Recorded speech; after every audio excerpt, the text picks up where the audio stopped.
Not everyone gets to know or even meet their grandpa sometimes in this life. And I am grateful that I got to know both of mine, and I have special memories of each of them.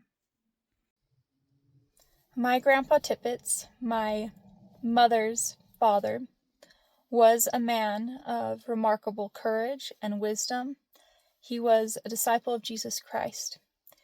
He was continually serving those around him. He served in the military in World War II. He saw Hitler's rise and fall. He lived through the Great Depression. And as a young man, he served as a missionary for his church. He truly witnessed the world changing. He married a remarkable young woman, Janet, and together they raised 8 children in strong faith. He worked hard and obtained his PhD in art. He taught architecture and art classes at Brigham Young University. After their children left the home, he and his wife served more missions together. As a child, I remembered going to their house, and he would always give me a hug, and he would say, "How are you today, Miss Maria?" And this was significant to me because most people called me Mia, but he called me by my real name and called me Maria. He helped me feel seen and loved and special. When I was young, there wasn't a Christmas party that I looked forward to more than a Tippett's Christmas party. There was beautiful music, the most delicious food, fun games with cousins, a craft, and a gift from Grandma and Grandpa Tippets. But nothing compared to the joy that I felt when I got to play a part in the Christmas nativity that Grandpa narrated. I remember being Mary once and an angel several times, and there were a lot of grandkids and there were a lot of angels. But Grandpa made a point to tell me that I did a good job playing an angel. And he had a special way of reaching out to me as an individual and helping me feel like I had an important role to play.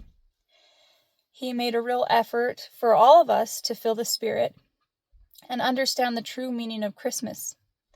I think that everyone left those Christmas parties feeling inspired and wanting to be more like our Savior, Jesus Christ. Grandpa Tippets passed away when I was in 7th grade. It was the first time that I truly felt loss from someone that I knew and loved. But I have felt his presence in my life since then, and I do believe that he has been a guardian angel to me. My grandpa de Graffenried, or Grandpa Ed as I called him, was also a faithful disciple of Christ. He learned to work very hard at a very young age. As a boy, he could also ride a horse like a true cowboy, just as good as any adult could do it. He was very strong, but he was also not one to show off. He learned masonry from his father and developed masterful skills in building. At 19, he married a beautiful redhead, my Grandma Pam, the love of his life, and together they faithfully raised 9 children. He used his skills to build many homes and helped build a temple in Fort Lauderdale, Florida, as a missionary. He was a great man of faith, strength, and diligence. Grandpa had a love for horses, and he had a team of these beautiful black work horses that he used around the ranch. He also had a covered wagon that he would hitch them up to and give his grandkids rides, and also several people in the community rides. I remember one time when I was pretty young, he took my whole family out on a covered wagon camping trip. This was a really fun experience, and even more special to have Grandpa leading us out on a family adventure. One day during the camp out, we hiked from the campsite to a grove of trees, and there was this cool stream that went up into the valley and everything. And we were playing in the stream. I was playing with one of my sisters and got nice and soaked in the hot summer day, and the boys were exploring and carving things out of wood and whatnot. And after a little while we had been there, my oldest sister, Adele, decided that she wanted to get ahead of the camp and ahead of everybody and go back to the camp. And she asked me if I wanted to go with her. And I trusted her completely, and I liked the idea of getting ahead of everybody. So I went with her, and she said that she knew a shortcut. We started cheerfully, and we were having a good time. But after a while, I remember thinking that it was taking a really long time to get back. Then my confident sister turned to me and said, should have been to camp by now. I'm sorry, Mia. I think we're lost. We did, in fact, find ourselves lost in the desert. We had no more water. My wet clothes were dry, and it was hot. It was the peak of a summer's day, and we were in the desert. I realized that we truly were in trouble when my brave older sister began to cry and admitted that we were, in fact, lost. I remember we stopped under this tree in a little bit of shade, and we said a prayer, pleading with the Lord to help us find our way back. I remember feeling calm. Perhaps it was my innocent, childlike nature, or perhaps it was the Lord protecting my heart from feeling a lot of fear or panic. A few moments later, we heard a gunshot, and in the distance, I saw our rescuer. My grandpa had felt inspired to go stand on top of a hill near the camp and fire his gun into the air. And even though he was a ways away, we were able to see where he was at. And we hurried back with a new love and respect for him. Looking back now as a mother, I realize how worried my parents must have been. It's only years later that I fully understand the gravity of our situation. We were truly lost in the peak of summer's heat with no water and no way to contact anyone. If Grandpa hadn't appeared like a beacon on that hill, we might not have made it back. One of the greatest compliments that my grandpa ever gave me was a couple months after I had had our second child.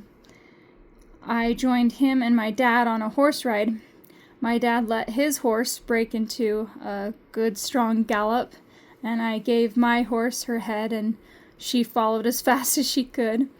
And I stayed on just fine, and that horse wanted to run quite a bit. Later, my grandpa told me that I was pretty good at riding a horse, and it meant a lot to me coming from him because he was the ultimate cowboy, the rancher, just this strong, mighty man. To me, he was invincible. He would often hold my hand and squeeze my hand and say, "I love you," and I would squeeze his hand back. He had big, strong hands. My grandpa Ed passed away in January of 2023.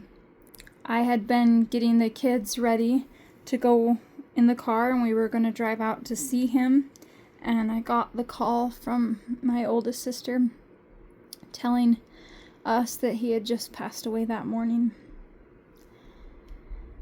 One of my sisters and my cousin and I, we went to see him.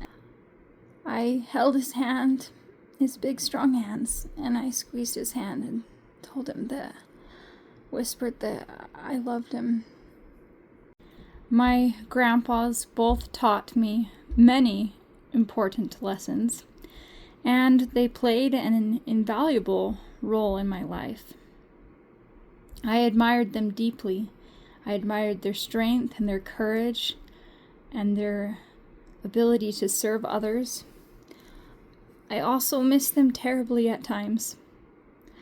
I know I will see them again because of Christ. I know that Christ suffered and died for each of us, and that he truly lived again, defeating death. A couple of years ago, I was asked what the resurrection means to me. I still believe what I wrote then. The resurrection brings joy to sorrow's door, light to dark's doom, purpose to trivial trials, wings to sin's cage, and vacancy to the tomb never to be filled again. The resurrection allows us to give our souls to Christ, and in return, he refines us and sculpts us into his masterpiece. I know that through Christ, all who have passed from this life will live again. Because he lives, we all shall live.